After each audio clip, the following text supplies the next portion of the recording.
Saraswati group of education દ્વારા ચાલતા આ ઈ લર્નિંગ પ્રોગ્રામમાં હું બ્રિજેશ સાગડેચા ફરી એકવાર આપ સૌનું હાર્દિક સ્વાગત કરું છું। આપણે ધોરણ 10 ની અંદર વિજ્ઞાન વિષયની અંદર ટોટલી કેમિસ્ટ્રી વિષય છે એનો આપણે બેઝિક જે છે એના વિશે ચર્ચા કરતા હતા। આપણે આગલા બે લેક્ચર છે એમાં આપણે જોયું કે પદાર્થ તત્વોનો બનેલો હોય, તત્વ એ અણુના બનેલા હોય, અણુ એ પરમાણુના બનેલા હોય। આ પરમાણુની અંદર પ્રોટોન, ન્યુટ્રોન અને ઇલેક્ટ્રોન આવેલા હોય। આપણે મસ્ત મજાનો વિડિયો પણ જોયો, બરોબર।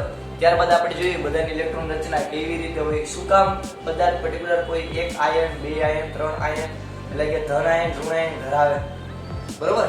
હવે આજે આપણે ચર્ચા કરશું કે કોઈ પદાર્થ છે સંયોજન બનાવે તો એની પાછળ કંઈક નામ હોય, ક્લોરાઇડ છે, આયોડાઇડ છે, સલ્ફાઇડ છે, સલ્ફાઇડ છે। તમને ઘણીવાર એવું કન્ફ્યુઝન થતું હોય છે ક્લોરાઇડ અને ક્લોરાઇડ વચ્ચે શું ફેર, તો આપણે એનું જે મેઇન રીઝન છે એ સમજાવવાનો આ લેક્ચરમાં પ્રયત્ન કરશું, બરોબર। તો આ બહુ અગત્યનો લેક્ચર છે, ઓકે, કારણ કે તમે આ યાદ રાખશો તો તમે કોઈ પણ સંયોજન છે એ એમનું બનાવી શકશો। ચાલો, તો સૌથી પહેલા એના માટે આ જે ટોપિક આજે આપણે મસ્ત મજાનો ટોપિક લેવાનો છે સંયોજકતા। તો સંયોજકતા એટલે શું, તો કે ભાઈ કોઈ પણ પરમાણુ હોય એની ઇલેક્ટ્રોન લેવાની કે ગુમાવવાની ક્ષમતા, ખબર પડે? કોઈ પણ પરમાણુ હોય એની ઇલેક્ટ્રોન લેવાની કે ગુમાવવાની ક્ષમતા, એને શું કહેવાય? સંયોજકતા। ફોર એક્ઝામ્પલ, આપણે ઓક્સિજનની વાત કરીએ તો ઓક્સિજન શું કરશે, તો કે ભાઈ ઓક્સિજન છે એનો પરમાણુ ક્રમાંક 8, ઓકે, એટલે એની પાસે બે ઓપ્શન છે, કાં તો એ 2 ઇલેક્ટ્રોન મેળવે કાં તો એ 6 ઇલેક્ટ્રોન ગુમાવે। એને કયું સસ્તું પડશે, તો કે આપણે ગયા લેક્ચરમાં જોયું હતું કે એને ભાઈ 2 ઇલેક્ટ્રોન લેવા સસ્તા પડશે, તો એ 2 ઇલેક્ટ્રોન મેળવશે, ઓકે, કોકનું ઋણ એટલે કે એ ઋણ આયન ધરાવશે, કેટલું, તો કે 2, તો 2 માઈનસ એ જે છે એ ઓક્સિજનનું વિદ્યુતભાર થયું, એટલે કે ઓક્સિજનનો સંયોજકતા થઈ। જો આ 2 માઈનસ ઓક્સિજન છે, આ ઓક્સિજન છે એ 2 ઇલેક્ટ્રોન મેળવશે એટલે અહીંયા 2 માઈનસ આવ્યું, તો આને શું કહેવાય? એની સંયોજકતા। એટલે કે કોઈ પણ પરમાણુની ઇલેક્ટ્રોન લેવાની કે ગુમાવવાની ક્ષમતાને આપણે શું કહીશું? સંયોજકતા, બરોબર, ઓકે। હવે તો કે જો આ સંયોજકતા છે એ કોઈ પદાર્થ કોઈ 1 ઇલેક્ટ્રોન ગુમાવે કે 1 ઇલેક્ટ્રોન મેળવે તેની એક સંયોજકતા કહેવાય। કોઈ પદાર્થ હોય, કોઈ પરમાણુ હોય એ 2 ઇલેક્ટ્રોન મેળવે અથવા તો 2 ઇલેક્ટ્રોન ગુમાવે તેની દ્વિસંયોજકતા કહેવાય। કોઈ પરમાણુ 3 ઇલેક્ટ્રોન મેળવે અને અથવા તો 3 ઇલેક્ટ્રોન ગુમાવે તેને ત્રિસંયોજકતા કહેવાય। આપણે આ ત્રણ ધ્યાનમાં લેશું, એક સંયોજક તત્વ, દ્વિસંયોજકતા વાળા તત્વ અને ત્રિસંયોજકતા વાળા તત્વ। ચાલો રંગારંગ કાર્યક્રમ આપણે ધ્યાનમાં લઈ એક સંયોજકતા વાળા તત્વ। તો એક સંયોજકતા વાળા તત્વની અંદર જે 1 ઇલેક્ટ્રોન ગુમાવશે એ બધા ધન આયન બનાવશે, પોઝિટિવ, ઓકે, તો એનું લિસ્ટ આવ્યું। કોઈ પદાર્થ છે, કોઈ પરમાણુ છે 1 ઇલેક્ટ્રોન મેળવશે તો એ ઋણ આયન ધરાવશે, એનું લિસ્ટ આવ્યું, બરોબર। તો જો હાઇડ્રોજન છે એ 1 ઇલેક્ટ્રોન ગુમાવશે, મેં તમને ત્યાં લેક્ચરમાં કીધું કે હાઇડ્રોજન 2 કેપેસિટી ધરાવે, 1 ઇલેક્ટ્રોન મેળવી પણ શકે અથવા 1 ઇલેક્ટ્રોન ગુમાવી પણ શકે, પણ મોસ્ટ ઓફલી એવું જોવા મળે છે કે હાઇડ્રોજન છે એ 1 ઇલેક્ટ્રોન ગુમાવે છે। તો હાઇડ્રોજન H+, સોડિયમ Na+, યાદ છે આ સોડિયમની આપણે ઇલેક્ટ્રોન રચના ભણ્યા હતા કે સોડિયમ એટલે પરમાણુ ક્રમાંક તો કે 11 એટલે કે એની કેન્દ્રમાં 11 પ્રોટોન છે, એની આજુબાજુ અહીંયા પહેલી કક્ષામાં 2 ઇલેક્ટ્રોન, બીજી કક્ષામાં 10 ઇલેક્ટ્રોન, કારણ કે એનો પરમાણુ ક્રમાંક 11 છે તો આપણે 11 ઇલેક્ટ્રોન ગોઠવવા પડે, તો આ 10 થઈ ગયા અને બાહ્ય કક્ષામાં આવશે 1 ઇલેક્ટ્રોન 11, તો આ એક જ ઇલેક્ટ્રોન છે તેની પાસે બે રસ્તા છે, કા સોડિયમ છે એ 7 ઇલેક્ટ્રોન મેળવે અથવા તો 1 ઇલેક્ટ્રોન ગુમાવે। કયું સસ્તું પડશે, તો કે ભાઈ 1 ઇલેક્ટ્રોન ગુમાવે એટલે સોડિયમ Na+ આયન ધરાવે। એવી રીતે પોટેશિયમ K+, Ag એટલે કે silver, Ag, Og, Log, Sug આ એવું કઈ નથી, બરોબર। આ Ag એટલે શું, તો કે Ag એટલે આર્જેન્ટિનમ, ચાંદી આપણે જેને કહીએ એ ચાંદી એટલે કે સિલ્વર જે ધાતુ છે એનું લેટિનમાં નામ છે આર્જેન્ટિનો, ઓકે, એના માનમાં અહીંયા Ag લખવામાં આવે છે। એવી જ રીતે જે ગોલ્ડ છે, બરોબર, ગોલ્ડ એટલે સોનું, તો એને લેટિન ભાષામાં ઓરમ કહેવામાં આવે, ઓરમ એટલે Au, એટલે ગોલ્ડ જે છે એની સંજ્ઞા થશે ઓ, ગોલ્ડ જે છે એને ઓરમ કહેવાય એટલે એની સંજ્ઞા આવશે Au, ઓકે, ઓરમ।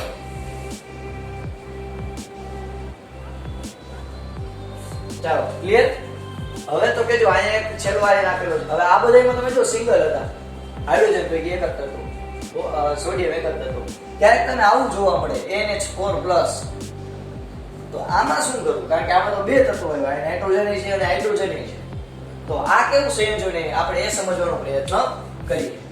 ઓકે, તો જો NH4 ની પહેલા તો રચના કેવી છે આપણે એ સમજવાનો પ્રયત્ન કરીએ.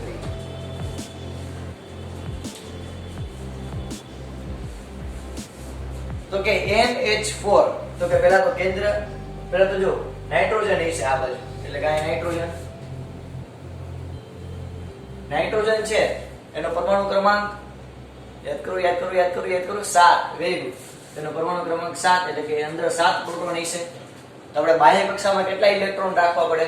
તો કે ભાઈ બાહ્ય કક્ષામાં પણ 7 ઇલેક્ટ્રોન રાખવા પડે. એટલે કે 1 2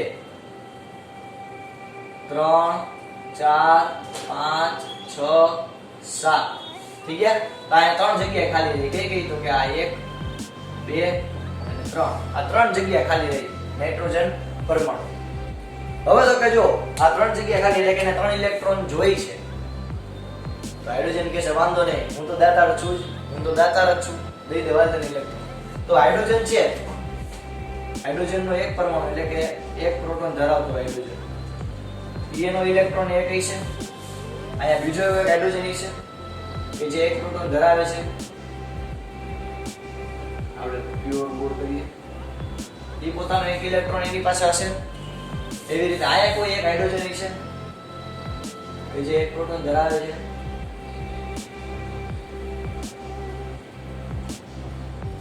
અને આયા કોઈ એક હાઇડ્રોજન હશે.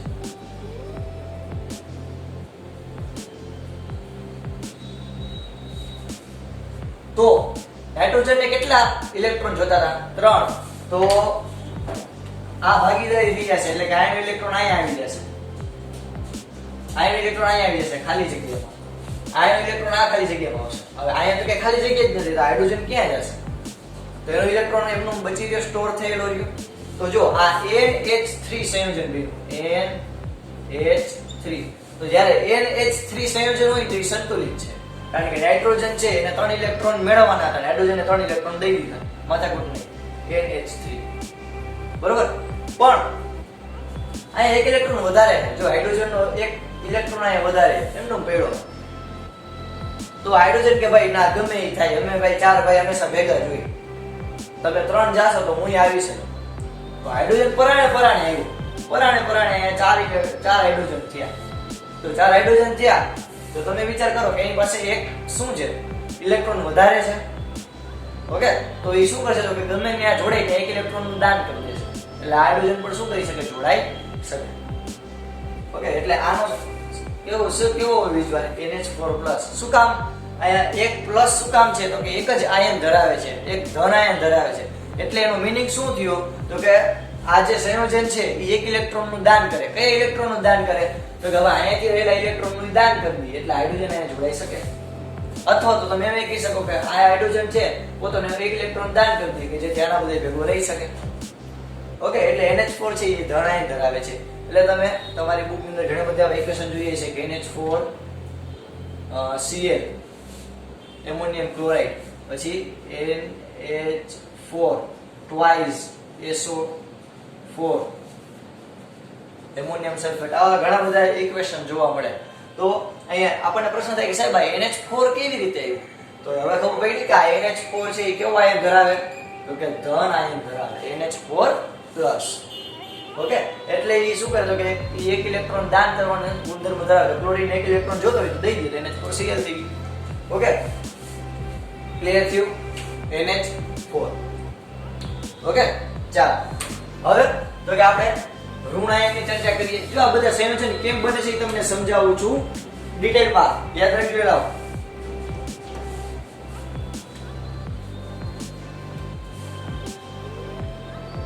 ચાલો જોઈએ આપણે હવે ઋણ આયન કેવી રીતે બહાટી બોલાવે છે. તો કે ભાઈ ઋણ આયનની વાત કરીએ તો આપણી પાસે છે હાઇડ્રોક્સાઇડ આયન. ઋણ હાઇડ્રોક્સાઇડ આયન છે. તો હાઇડ્રોક્સાઇડ આયન એટલે જોઈએ એમાં પાછા બે તત્વો, આ ક્લોરીન, બ્રોમિન, આયોડિન અને ફ્લોરિન એ પણ F- હોય. ઓકે, આપણે લખી શકીએ, કઈ ખોટું નથી. અહીં લખી નાખ F-.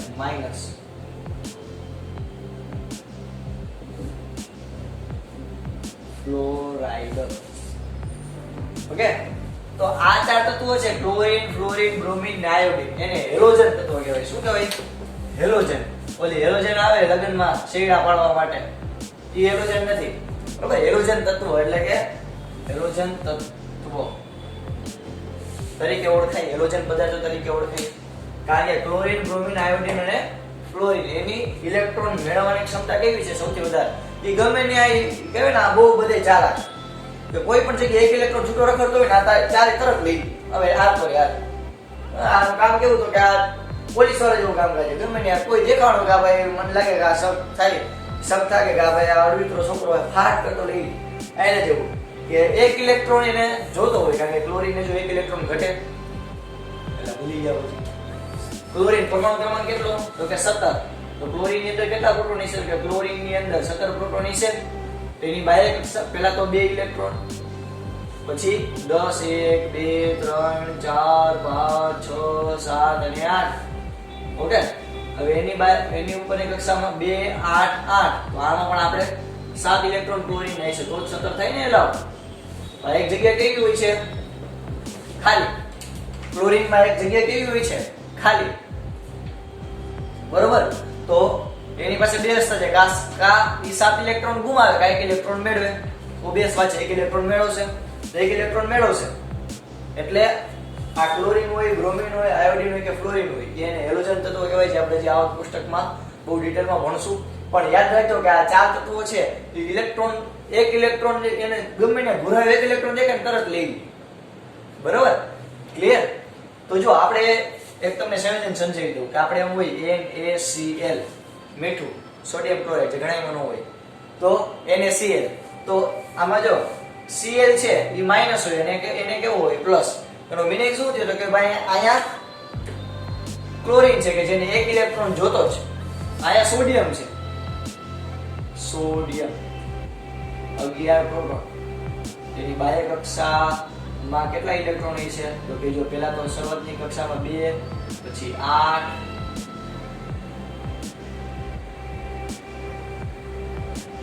અને બાહ્ય કક્ષામાં 1 ઇલેક્ટ્રોન. એટલે કે 2 8 અને 1 ટોટલ 11 ઇલેક્ટ્રોન હોવા જોઈએ. જો 2 ને 8 10 ને 11.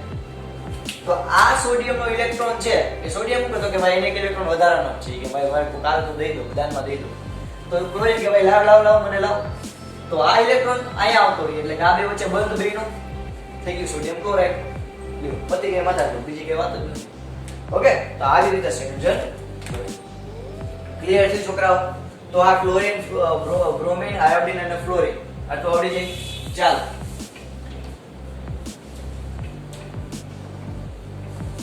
આપણે આગળ વધીએ બહાટી. તો આપણે આ જોવું છે હવે. આ તો બધા એક તત્વો હતા, ક્લોરીન, ફ્લોરીન, બ્રોમિન, આયોડીન. હવે આપણે હાઇડ્રોક્સાઇડ જોવું છે કે ભાઈ હાઇડ્રોક્સાઇડ હોય એમાં સાહેબ કેવી રચના થાય એ અમને કહો તો કંઈક મજા આવે. ચાલો એ સમજવાનો પ્રયત્ન કરીએ ડિટેલમાં. આ પૂછાઈ જાય પછી. OH એટલે ઓક્સિજન. ચાલો ઓક્સિજન ની આપણે પરમાણુ રચના જોઈએ. ઓક્સિજન 8 પ્રોટોન, 1 2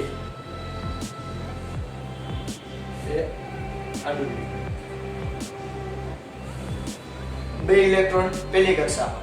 બીજી કક્ષામાં કેટલા ઇલેક્ટ્રોન હશે? તો વાંધો નહીં 6. 1 2 3 4 5 અને 6. ડાર્ક કરી દઈએ કારણ કે આપણે રંગોળી પૂછું.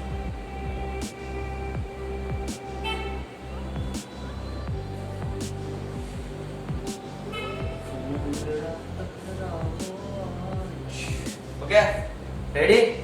આ ઓક્સિજન ના કેટલા ઇલેક્ટ્રોન કરી નાખ્યા? આપણે 8 ઇલેક્ટ્રોન રેડી કરી નાખ્યા. તો ઓક્સિજન ની આ બે જગ્યા કેવી છે? ખાલી. આ બે જગ્યા ખાલી. હવે તો કે હાઇડ્રોક્સાઇડ એટલે કે આ પેલા હાઇડ્રોજન. હવે બીજો તત્વ આપણે ધ્યાનમાં લઈએ, હાઇડ્રોજન. તો હાઇડ્રોજન તો બિચારો આ હાઇડ્રોજન એક જ પ્રોટોન, બીજી કઈ માથાકૂટ જ નહીં, એક જ પ્રોટોન. એની બાહ્ય કક્ષામાં કેટલા ઇલેક્ટ્રોન છે? 1. તો હાઇડ્રોજન છે એ મેં તમને પહેલા કીધું, હાઇડ્રોજન છે એક ઇલેક્ટ્રોન શું કરી નાખે? દાન કરી નાખે ઓલમોસ્ટ બધી. તો હાઇડ્રોજન છે એ એક ઇલેક્ટ્રોન શું કરશે? દાન કરી દેશે. કોને? ઓક્સિજનને. મને કે નહીં તમને. તો એક ઇલેક્ટ્રોન ને ઓક્સિજનને દાન કરી દીધો. અહીંયા વયો ગયો ઇલેક્ટ્રોન. તો આ જગ્યા ભરાઈ ગઈ. હવે એક જગ્યા કેવી છે? ખાલી. એટલે કે ઓક્સિજન ને હજી એક ઇલેક્ટ્રોન જોઈએ, મારે જોઈએ, મારે જોઈએ, મારે જોઈએ, મારે ઇલેક્ટ્રોન જોઈએ છે. આના જેવું. બરોબર? તો અહીંયા એક ઇલેક્ટ્રોન જોઈએ છે. તો O H આ O અને H થઈ ગયું. હજી તો ઓક્સિજન ને શું જોઈએ? તો કે એક ઇલેક્ટ્રોન જોઈએ છે.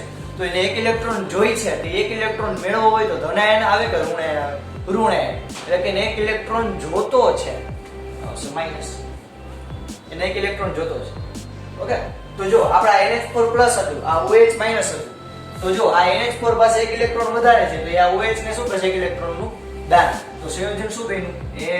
NH4OH, sodium hydroxide. બહુ મસ્ત મજાનું દ્રાવણ આવે. એકવાર સૂંઘો એટલે મજા જ એવી વાર કે આંખ હોય ભરવા માંડે, નાક ભરવા માંડે, નાકમાંથી પાણી નીકળવા માંડે.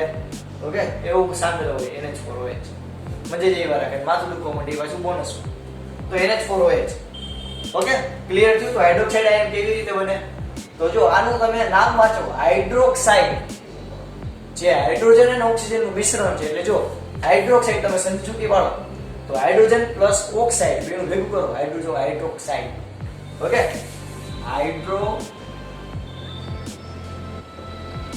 હાઇડ્રોજન પ્લસ ઓક્સાઇડ બેને ભેગું કરો એટલે થઈ ગયું હાઇડ્રોક્સાઇડ. OH minus. ક્લિયર થાય? ઓકે, ચાલો ફટાફટ લખી લેજો પેલા.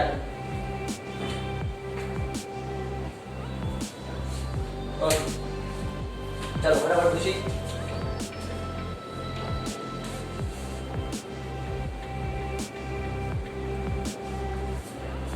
ચાલ હવે તો કે જો આ નાઇટ્રેટ આયન છે. ઓકે, તમને ઘણી વાર ગમતું છે નાઇટ્રાઇટ કોને કહેવાય, નાઇટ્રસ કોને કહેવાય, નાઇટ્રાઇટ કોને કહેવાય.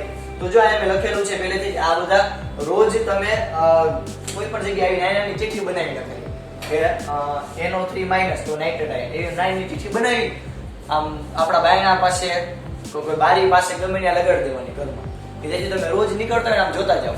ઓકે, તમને એમને યાદ રહી જશે. રોજ તમે કોઈ વસ્તુને જોશો ને તો તમને એમને યાદ રહી જશે. તો તમે એમ કરી શકો. ઓકે, તો આ બધા જે અઘરા ચિત્ર લખતા હોય બધું એમ કરી નાખો. પેલું પડશે. બહુ મસ્ત કેમિસ્ટ્રી. હા, બેસી થઈ જાય, માથા પીટ નહીં.